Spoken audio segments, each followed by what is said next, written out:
Uy, si Bombay to. Anong ginagawa dito? O, tatanong ko nga. Ay, Bombay! Anong ginagawa mo dyan? Daming kahoy niyan. Oh, Boss Kapitan, nandito po pala kayo. Eh, sideline ko po ito eh. Anong gagawin mo dyan? Bebenta ko po.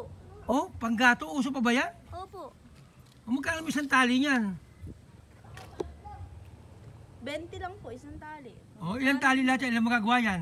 Aba, madami po ito. Mga 15 po. Oh, grabe naman, ang mahal naman ng patubo mo dyan. Oh. Kahoy lang yan, kinuha mo na sa iligo, tapos sinibak mo. Wala kang puhunan dyan. Sa bundok ko pa po ito kinuha. Ha? Sa bundok ko pa po ito kinuha. Sa bundok, ikaw mismo? Opo. Grabe, sipag mo Naayos ba ko yan? nga po at gawa nung maliliit. Nagsasama-sama yung maliliit. Ah, alam mo, sa tingin ko may marating ka sa buhay, sipag mo eh. Kung ano-ano mga racket mo, kumangkong, kumuha ng tilapia, nagpapahulog ang payong. Tapos ngayon, nakita ko naman, kahoy naman. Di-deliver ko po ito mamaya. Tanong ko lang, breadwinner ka ba sa inyo? Po? Breadwinner ka? Hindi po.